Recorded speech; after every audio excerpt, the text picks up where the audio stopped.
Alright, good morning, good morning, good morning po sa inyong lahat mga kababayan. Batang Maynila to, it's... Pag-usapan natin itong si Harry Roque. Meron na naman pong pinagdadaanan itong si Harry Roque mga kababayan. Ayan po, meron daw siyang natanggap na impormasyon na may rally na naman na mangyayari sa 25. Mas malaki pa ito. Panoorin po para malaman ng detalye. Kasi kung matatandaan natin, nagkaroon po ng malakihang peace rally itong INC, itong Iglesia ni Cristo, noong January 13. So, 12 days after January 13, sa 25 ay magkakaroon na naman daw sila ng mas malaki pang rally. Kasi parang napansin nila na yung panawagan ng Iglesia ni Cristo ay parang dinedba lang. Wala ring nangyari. Ilang milyon na nagpunta ron, nagsisigaw, pero pagkatapos nun, walay. Wala ring epekto mga kababayan. Wala rin pong nangyari. Hindi po pinakinggan. Kasi itong peace na sinasabi ni Harry Roque, gusto niya agad-agad. Ganun ba yun? Ang kapayapaan ba makukuha lang ng ilang araw? Kasi mga kababayan, meron siyang editorial ata to sa Philstar. Opinion, opinion. Parang editorial to eh. At January 18 siya nagsulat. Anong date mo ngayon? Ngayong araw na ito. January 18. So 5 days after nung rally dyan po sa Luneta Grandstand, gusto niya may kapayapaan agad.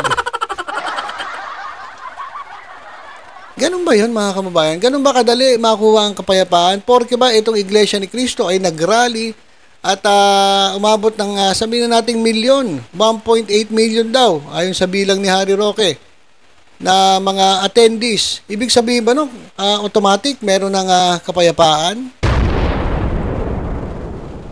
Yung 1.8 million na 1% ng 110 million na mga Pilipino. Ano yan? Gusto nila, pagkasabi nila, gusto namin ng kapayapaan. Agad susunod ang mga 1% lang yan eh. Yung nagsigawan dyan sa sa rally ninyo. Dyan sa peace rally ko, no? 1%. At ngayon, ine-expect ni Harry Roque na yung kapayapaan na sinisigaw ng Iglesia ni Cristo ay makakamit agad-agad after 5 days. Anong ba yun? Kasi hindi, di ba? Ano bang kapayapaan ang gusto niyo mangyari? Ano ba yung definition ng kapayapaan na gusto niyo mangyari? Kasi ako naguguluhan ako sa inyo, ibiruin nyo, 13, nag-rally. Ngayon 18 na ngayon. Gusto niya agad may kapayapaan. Para namang tanga to si Harry Roque. Anong kapayapaan ba sinasabi mo? Ayan mga kababayan Dahil nga daw hindi nagkaroon ng epekto yung kanilang panawagan ng kapayapaan, mag-arali na naman daw sila sa 25. So gagastos na naman sila. Alam niyo, sabi ko nga sa inyo dati, kahit araw-araw kayong mag-rally, kapag eto namang mga politiko natin ay hindi nagbago, eto mga politiko natin ay ganun pa rin, sayang lang yung yung pondong ginagastos ninyo sa rally. Sayang lang yung pagod ng mga nagpupunta dyan. Kasi wala talaga epekto yan. Tapos isa pa, ito nga tanong ko sa Iglesia ni Cristo, ano po ba ang definition ng peace na gusto ninyo? Ano po bang kapayapaan? Anong klaseng kapayapaan ba ang gusto ninyo? Ano ba yung kapayapaan na yon? Baka pwede ko nga marinig sa inyo. Ano po ba ang paliwanag o definisyon ng kapayapaan gusto ninyo? Kasi sa totoo lang, ang kapayapaan po ay nakakamit kapag ang isang bayan ay nawala na po yung mga magnanakaw dyan sa gobyerno. Makakamit po ang kapayapaan kung wala na po ang mga nangungurakot dyan sa gobyerno. Makakamit po natin ang kapayapaan kung lahat po ay magkakaisa, wala pong maninira, wala pong gustong agawin ang kapangyarihan sa nakapwesto. Ayun po, ganun po mangyayari. Makakamit natin ang kapayapaan pag ganon. Makakamta natin ang kapayapaan kung lahat po nagkakaisa. Hindi po yung isang grupo sumisigaw ng Marcos bangag. Marcos resign. Oh, tapos merong isang grupo naman na sumisigaw ng ng impeach Sara Duterte. Oh. Ngayon, sisigaw kayo diyan sa sa grandstand ng kapayapaan. Pero ayaw niyong ipa-impeach si Sara Duterte.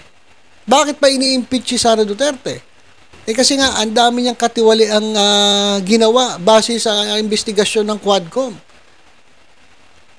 Ang dami niyang mga inilabas sa pera galing po sa DepEd, galing po sa Office of the Vice President, na ang tumanggap ay mga fake people, mga ghost.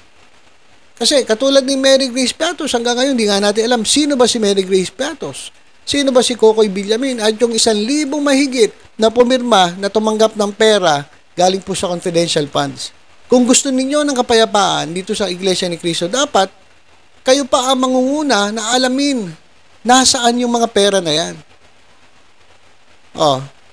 Saka paano natin makukuha yung kapayapaan na gusto nyo makamit kung meron kayong kinakampihan?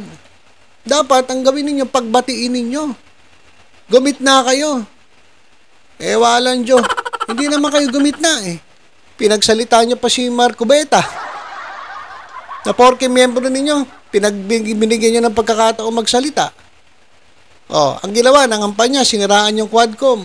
Paano magkakaroon ng kapayapaan? Ito naman si Harry Roque, gusto niya, after 5 days, may kapayapaan. Meron ng peace. Walang Diyos. Ito nga si Harry Roque. After nung rally, peace rally ko pinagbabanatan agad nila ang Pangulong Marcos paano magkakaroon ng kapayapaan? Abnormal din to si Roque. 'Di ba? Ang kapayapaan magsisimula yan sa atin. 'Di ba? Magsisimula sa atin yan kung baguhin natin yung ating mga sarili. Kung magnanakaw ka, ibalik mo yung mga perang ninakaw mo. Kung nanisigaw ka ng sigaw dahil gusto mo agawin ang kapangyarihan sa mga Marcos, tigilan mo na yon at maghintay ka ng eleksyon. Tumakbo ka para talunin mo si Marcos. Dapat nasa proseso. 'Di ba? Hindi yung kapayapaan daw. Kapayapaan pero meron kayong pinatatamaan. So, hindi ko maintindihan, ano ba yung peace na gusto ninyo? Saka hindi po nakukuha ang kapayapaan ng ilang araw lang, matagal po yan. Si Harry Roque gusto agad ng kapayapaan agad, nagsalita lang tong iglesia. But sino ba yung iglesia? Sabi ko nga sa inyo, 1% lang yan ng kabuuang population dito sa Pilipinas. Didiktahan nyo ang mga Pilipino? Gusto nyo kapag nagsalita ang Iglesia ni Cristo, mangyayari agad? Sira-tok-tok pala to si Harry Roque. Alam nyo mga kababayan, wag po kayong masyadong believe sa INC. Kasi marami po silang sinuporta ang mga politiko na natalo. Hindi naman lahat ng mga politiko sinuportahan nila talagang nanalo Kaya wag masyadong believe. 1% lang yan ng kabuuan ng populasyon ng Pilipinas yung nagpunta dyan. Sabi nga ni Kibuloy, mas marami pa miyembro niya 7 million 7 million pero nagpupunta ron sa rally niya sa mga maisog. 70. Okay, pakinggan natin si Harry Roque kasi meron daw, meron na naman daw mga rally meron na naman daw mangyayaring rally sa 25 January 25 at sabi niya mas malaki daw kaysa dun sa naunang rally. Pakinggan po natin. Pero meron ako mga natanggap na mga impormasyon. Hayaan ko na sila magkumpirma. Meron na namang magaganap na rally sa 25. Sa tingin ko, baka mas malaki pa ito. Dahil itong rallying to, hindi lang isang simbahan. Magsasama-sama na mga simbahan at magsasama-sama na yung mga iba't iba pang grupo. So sa tingin ko sa 25, baka mas malaki pa. Kasi itong nangyari sa 13, ito'y panawagan. Hindi dininggin ng panawagan. So ngayon, iba na siguro magiging panawagan pagdating sa 25. So ang tingin ko, talaga magkakaroon ng mas malakihan na namang pagtitipon at pag nagkaroon ng pagtitipon dahil hindi na nga pinakinggan ang panawagan na magkaroon ng kapayapaan, baka iba nang hingin. Pero ayaw ko nang maghimasok sa kanila dahil sila naman ang organizers. No? Pero meron ako mga natanggap na mga impormasyon. Okay. So, yan, mga kababayan, inamin mismo ni Harry Roque na yung panawagan ng Iglesia ni Cristo ay dinedma lang. Ano ba gusto ni Harry Roque? Sunod-sunuran tayo, mga Pilipino, sa Iglesia ni Cristo na pagkasinabi nila agad-agad? Wala eh. Alam nyo, nangyari nga doon, nagsayang lang sila ng pera, nagsayang lang sila ng pagod kasi pagkatapos ng rally, wala na, back to normal. Nahinto ba yung papile ng impeachment? Hindi. Napahinto ba nila ang pag-iimbestiga sa mga Duterte, sa war on drugs at sa ilang pang mga kinasangkutan nitong mga anomalya? Hindi. Ano nangyari? Naalis ba si Marcos sa pwesto? Hindi. Kasi sabi ko nga sa inyo, yung kapayapaan na yan, magsisimula po sa atin yan. Kung gusto nyo ng kapayapaan, singilin natin si Sara Duterte. Ilabas niya yung mga nawawalang pera na galing sa DepEd at galing po sa Office of the Vice President.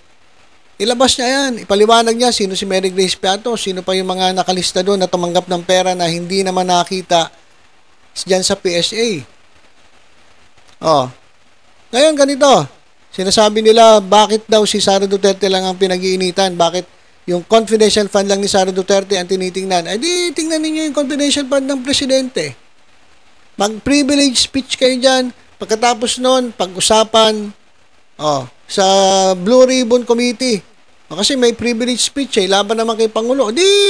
Pag-usapan nyo ngayon, tingnan ninyo kung saan napunta ang confidential fund ng Pangulo. O iba pang mga ahensya ng gobyerno. Pwede na, ba't hindi nyo ginagawa? Puro kayong ngak-ngak. At kung itong ating presidente o ilan mga sabihin nating mga opisyalis ng ating gobyerno na sinasabi ninyo na nangungurakot, mga tiwaling opisyal ng ating gobyerno na nagnanakaw, kung may ebidensya kayo, sampahan nyo ng kaso. Pwede naman yun pero puro lang kayong ngak-ngak, puro lang kayong dakdak. Ba't hindi nyo sampahan ng kaso? Pwede naman sampahan ng kaso yan Kagaya nito, yung DOJ, sasampahan ng kaso si Sara Duterte. Kayo, kung meron kayong ebidensya, sampahan nyo ng kaso ang presidente.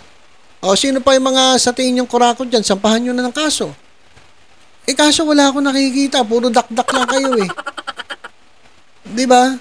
Lalong-lalo na to si Harry Roque, puro dakdak.